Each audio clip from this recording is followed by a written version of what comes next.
पंजाब कांग्रेस में चल रही गुटबाजी और पटियाला में छिड़े पोस्टर युद्ध पर प्रदेश के गृह और स्वास्थ्य मंत्री अनिल विज ने शाराना अंदाज में चुटके लिए।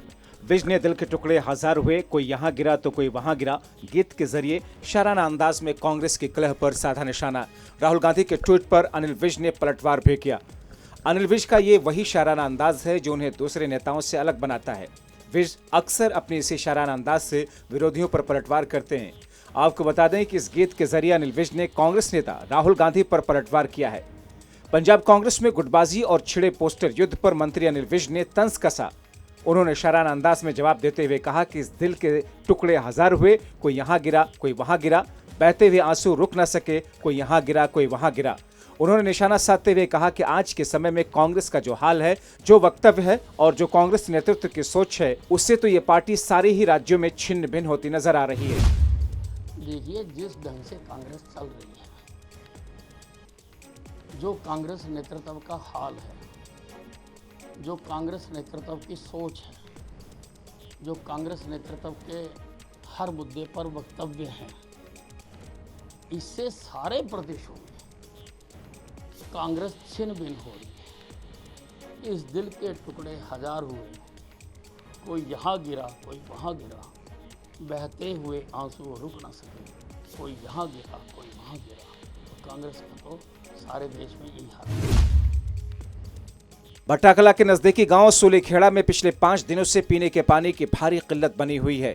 पानी की समस्या के कारण लोगों को दर दर भटकना पड़ रहा है। ग्रामीणों ने अपनी समस्या के बारे में जिला प्रशासन के अधिकारियों को कई बार अवगत कराया, लेकिन अभी तक समस्या का कोई समाधान नहीं हुआ, जिससे लोगों में विभाग के प्रति भारी रोष है। हालांकि जलघर में बनी डिग्गी में पानी है, लेकिन बिजली की कम वोल्टेज के कारण पानी की सप्लाई नहीं हो रही। करनाल से कस्बा तरावड़ी की सब्जी मंडी में वीरवार की सुबह करीब 9:30 पर अज्ञात बदमाशों ने लूट की वारदात को अंजाम दिया। अज्ञात बदमाश एक आड़ती से 3.5 लाख रुपयों से भरा थैला छीनकर फरार हो गए। हालांकि कुछ आड़तियों ने मोटरसाइकिल पर सवार दोनों बदमाशों का पीछा भी किया, लेकिन अज्ञात बदमाश लूट की वारदात को अंजाम देकर भागने में कामयाब रहे। जानकारी के मुताबिक करनाल की सब्जी मंडी से एक आड़ती अनिल तरावड़ी सब्जी मंडी में पेमेंट लेने के लिए आया हुआ था। उसने कई आड़तियों से अपनी पेमेंट इकट्ठा की, जो कि करीब 3.5 लाख रुपए बताई जा रही है।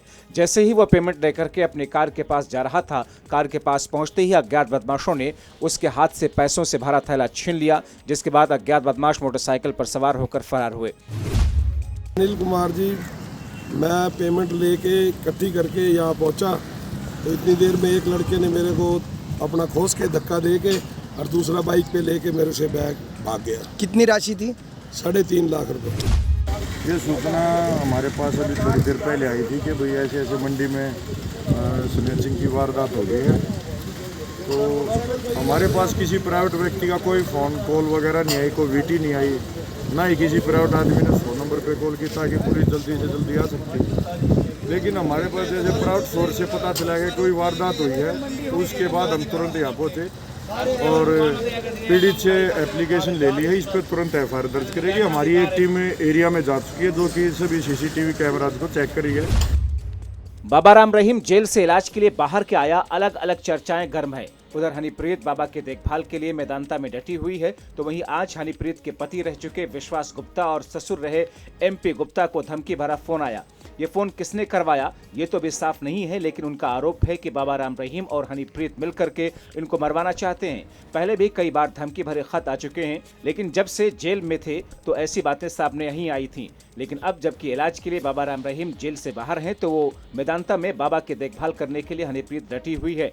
उन्होंने आरोप लगाया कि ये फोन बाबा राम रहीम और हनीप्रीत ने मिलकर के करवाया है। उन्होंने ये भी आरोप लगाया कि बाबा को कुछ नहीं हुआ है, चुनाव आने वाले हैं, इसलिए आने वाले समय में बाबा की मदद की जा रही है।